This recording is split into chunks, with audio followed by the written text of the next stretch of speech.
বাপ বেটা এটা শরীয়ত সম্মততা, এটা পরামর্শ ভিত্তিতে করে সর্বোত্তম। এটা লজ্জা সরবের কিছু নেই, প্রেমের বিধান এটা, ঠিক আছে? এটা আমি মোবাইল ফোনের মাধ্যমে আমার কাছে শুনছি যে এই বিষয়টা আপনার সাথে একটু শেয়ার করছে। বিষয়টা এটা আপনি একটু জানছেন, জানার পরে হয়তো আপনি বুদ্ধিমতে পরামর্শ দিচ্ছেন। তো আমি যেটা মনে করি, সব বিষয়ে মানুষ একটা ধারণা করে, তো ধারণা করে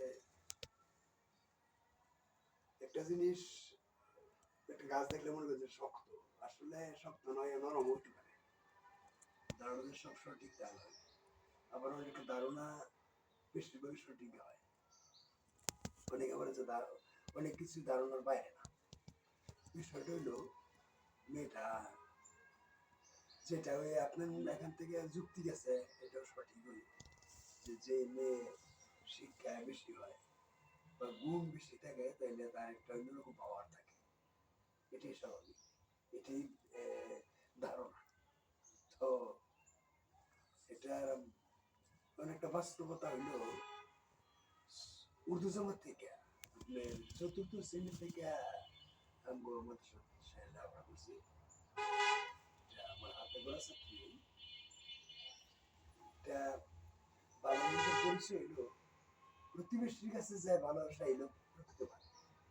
তো ক্লাস 9 মধ্যে 15 জন ছাত্র, এই 15 জনের ভিতরে এই বাকি একজনের প্রতি যারা সাপোর্ট করে দেবে, এই মেয়েটা ভালো, প্রকৃত পক্ষে এই ভালো, ঠিক না? এমনি তার সুনাম আছে মানুষের মধ্যে, তার সে নম্র ভদ্র, এটা প্রমাণ আছে। এটা একটা গুণ, এটা তো হাতে গড়া, এটাও জানি। আর এদের উদ্দেশ্য হইল সন্দীপ। সন্দীপ সন্দীপ সন্দীপ যদি হজরত, জি জি জি, সেটা না। নয় যে মেয়েটার নানি বা নানার কোনো ঘনিষ্ঠ আত্মীয়, এটা আমি কথাটা কনফার্ম করিনি, হয়তো পরবর্তীতে জানবো। অবশ্যই ঘনিষ্ঠ একটা আত্মীয়, সেই সুবাদে তাদের আমল আখলাক এটা কিছু তাসির পাইছে, এটা অনেকটা অনুধাবন করা যায়। সেই সুবাদে আমি একটু চিন্তা ভাবনা করছিলাম। তবে মূল কথা হইলো এটা কাজটা যেটা করবো, এটা তো চিরদিনের জন্য একটা কাজ। এটা যাই করবো তার সম্মতি তার মনের মতোই দিব, এটি নিয়ম। এটা তোর মতের বাইরে আমরা করতে নারাজ। এটা আমরা রাস্তাটা দেখাইতে পারবো, এটা আমরা তো দূরদর্শীদের সম্পর্কে হয়তো তোদের ধারণা কম, কারণ যুবক বয়সে যে জিনিসটা মানুষ দেখে আর আমরা যখন যেটা দেখবো একই দেখা, আমাদের দেখার তোদের দেখার মধ্যে একটু পার্থক্য থাকে। এটা তো আমরা বসেন, আমরা মন্দ চাই না। এরপরও যদি মনের একটা ইচ্ছা নিজে করবো, এটা মেন ইচ্ছা, সারা জীবন যেখানে বসবাস করবো, এটা মনের ইচ্ছা, প্রধানমূলত ওটা যুক্ত, ঠিক না? তো এই বিষয়টা, এটা ছোটবেলার থেকে আমি জানি, এর সম্পর্কে অনেকটা জানা, এরকম এতটুকু পর্যন্ত জানা, আমি এত অন্য কোনো কারো খুঁজে পাওয়াটা মুশকিল। তো সুন্দর পাওয়া যাইব, কিন্তু সুন্দরের মধ্যে তো এরকম গুণ পাওয়া যায় না। আমাদের সময় প্রায় 200-র উপরে ছাত্রী, এর ভিতরে যারা একটু বয়স্ক উপযুক্ত যারা, এরকম অনেকে সুন্দর আছে, কিন্তু কমপ্লিট আছে, সমস্যা আছে। কিন্তু আপনি হলেন ওনার বাবা, এর ভালো মন্দ সব দিক দিয়ে দেখার অধিকার আপনার। এর বয়স কত? 19-20 কিছুই বুঝে না সাংসারিক, ঠিক না? সাংসারিক জগতে কিছুই বুঝে না, আপনি আর সব দায়িত্ব। এখনো তারা হাঁটা শিখে বাদ না রয়েছে, ঠিক না? এখন কিসে তার ভালো হবে, কিসে তার মন্দ হবে, এটা সবার চেয়ে ভালো বুঝেন আপনি। আমি উনি আমার সাথে বিষয় শেয়ার করছে, আমি ওনার একটা যুক্তি দেখাইছি, বাস্তবিকতা যেটা আমি ওনারে না করিনি, আমার সাথে অবশ্যই। আমি ওনার না করে আমি নাই। নায়ের কথা না, বলছি না, না, না। যুক্তিটা আমি ঠিক ওনার আছে। না করে আমি ওনার একটা যুক্তি দেখাইছি। এরপরও বলছি ভাবিয়া কাজ করি। অবশ্যই।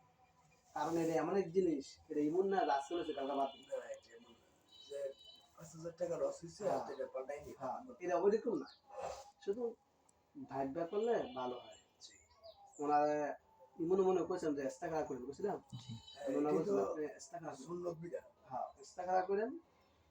এটা এও বলছে। এরপরও শুনুন কাকা, আপনি হলেন এক মুরব্বী। বাবা মুরব্বী শব্দটা আপনি বলছেন। আমি যতটুকু শুনছি মেয়েটা হাফেজ, মেয়েটা ধরা ফাঁস। আপনার ছেলে শুধু হাফেজ, কিতাবখানা পড়েই নেই, এই মাত্র উর্দু জামা করছে, তাই তো বলছেন না? ওই যে কইছেন যে সব ধারণা সঠিক হয় না, আবার হয়। এ কিন্তু দেখা, সে যে খারাপ হবে সেটা না। যদি ভাগ্য হয়ে যায় এটা তার কর্ম, ভাগ্য থাকবে। দোয়া করে আল্লাহ তাআলা যদি এরকম না করে। আপনি যেহেতু আপনার নিজের হাতে ঘুরে উড়েছেন মেয়েটার ভালো মন্দ সব আপনার জানা আছে, ঠিক না? ওই হিসেবে যদি মনে করেন যে না, এর দ্বারা আমার ছেলে ভালো হবে, আমাদের চেয়ে হাজার গুণে ভালো বুঝেন আপনি, বয়সে মুরব্বী, আপনি সব বুঝেন। আমার অনুরোধ একটাই কাকা, সে এখনো সংসার বুঝে না, মাত্র 19 বছর বয়স। তারে বুঝে শুনে আপনি সব কিছু করে আল্লাহর হুকুম যেখানে সেখানে হবেই। বুঝে শুনে আপনি এটা করেন যাতে ভবিষ্যৎ আপনার ছেলে আপনার দোষ আরোপ না করে। জি। আসসালামু আলাইকুম। আমি তো দিগন্দি। হ্যাঁ।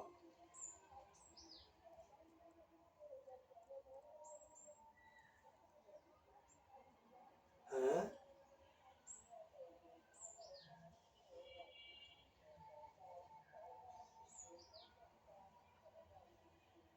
ওই আমি সিডি নিয়ে আইছি দিগন্দি।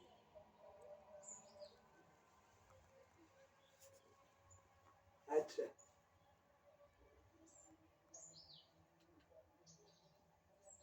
আপনি প্রয়োজন হলে কাকা আপনি ইস্তেখারা করেন এই বিষয়টা নিয়ে, ইস্তেখারা করে না এরপর একটা সিদ্ধান্ত যান। সময়টা হাতের জিনিসও ভুল হয়, হয় না কাকা? সময়টা হাতের জিনিসটাও ভুল হয়। মেয়েটা শিক্ষা দিক দিয়ে সে অনেক ঊর্ধ্বে, আমার বাবার সাথে তুলনায় অনেক ঊর্ধ্বে। কারণ এরকম ঘটনা ঘটে যায় তখন কিন্তু তার জীবনের শেষ হয়ে যেতে পারে।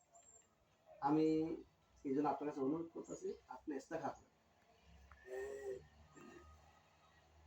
যখন মেশকাতে বসি তখন থেকে কোনো কিছু কাজ করে আমার সাথে পরামর্শ করে করে।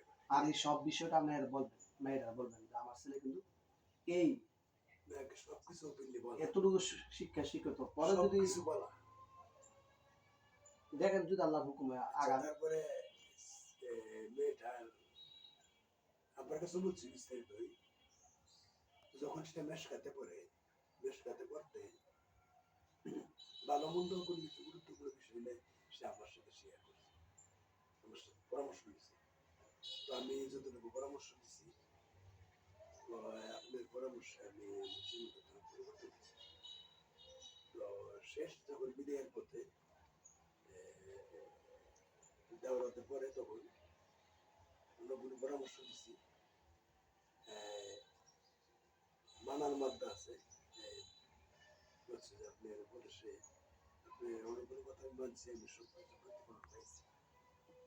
আর তো কদিন আগে এই গত গত রমজানে মারা গেছে। আচ্ছা কাকা শোনেন, বাবা আপনি যেটা ভালো মনে এর করেন ভিতরে আমি ইস্তেখারা ছাড়া আমি যদি কোনো কিছু চিন্তা করি, আল্লাহর রহমতেই আমি স্বপ্নের সংকেত পাই। আমি দুইটা সংকেত পাইছি। এটার তাবিরটা আমি নিজে চিন্তা করছি। অনেকে স্বপ্নের তাবির আমার কাছে জিজ্ঞাসা করে, কিন্তু এটার তাবিরটা আমি আমাকে স্যার যিনি ভালো বুঝে আমার সাথে পরামর্শ করে করছি, আমার সাথে কোনো সমস্যা নাই। এটা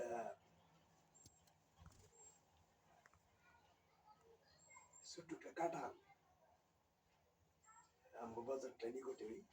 তো বাজার থেকে একটা কাঁঠালের ডেডুলে আছে, কাঁঠাল শেষ প্রান্তের কাঁঠাল হুম ছোট্ট কাঁঠালটার খুব একটু ভাঙছে, কালারটা এমন লাল, এত এত পাকনা, এত মিষ্টি, মানে কালারে মানে গুণের শেষ নেই। ঘুরে শেষ নেই। এটা নিয়ে আসতেছি বাজারের মাঝখানে নিচের থেকে ঘুষ এবার ঘুষ নিচে পড়ে গেছে। তখন বুঝানি ঘুষগুলি পড়ে গেছে, হাতে হাতে পড়ছে, খুব সুমিষ্ট গন্ধ বাড়িছে, খুব ভালো। তো কয়েকটা ঘুষ আমি কুড়াইতেছি, এর মধ্যে জেগে গেছে। এটা হলো কাঁঠালটা একটা মেয়েটা, এটা যে ঘুষগুলি ঝরে গেল গুণী হয়, এই যে ঘুষ ঝরে গেছে এর ভিতরে একটা সমস্যা আছে, যেটা আমার চিন্তার কর্তব্য। আর পরের দিন আমল করি ঘুমাই, পরের দিন দেখি একটা ছেলে এর মতোই আমার পরনের একটা লুঙ্গি লুঙ্গি দিয়ে আমার বাড়ির বাসাতে গেছে, কিছু খাওয়ার নাকি কিছু এমন একটা আয়োজন, এর মধ্যে আমার লুঙ্গিটা দিয়া মুখ মুছতেছে। তখন আমি কইলাম ময়লা লুঙ্গিটা দেওয়া মুখ মুছতেছে, তখন লুঙ্গিটা আমি ঘুরে নিয়ে দেখলাম লুঙ্গিটা দুর্গন্ধ হয়, এই লুঙ্গিটা দেয় মুখ মুছলো। আমি এরকম তখন জেগে গেলাম। তো এটা আমি তালাশ করতে হবে, ওইটা আর ইস্তেকারা আমি বলছি আর ইস্তেকারা করার জন্য মেয়েটা বলছে যে আমি ইস্তেকারা করবো, তার বসে হয়তো এই যেখানে সন্দীপ উনিও বয়েছে মেয়েটার বাবা তো উনি বললো যে গেলে তো উনি জিজ্ঞাসা করবো যে ইস্তেকারা করছে, তো এই ইস্তেকারা করবো, তার রেজাল্ট কি হয় এটা জানাইবো, তারপরে আমি ওই বিষয়টা যদি সত্য দাবি করতে পারি ইস্তেকারার কথা আমি নিজে বলছি, এরও বলছে যে এর উপরে ইস্তেকারা করতে, আমি বলছি ইস্তেকারা করার জন্য ইস্তেকারার মাধ্যমে কাজটা করাটা উত্তম, এটি বিধান। ইস্তেকারা করার পরে রেজাল্ট যাওয়া হয়, পরে আমরা সেই অংশ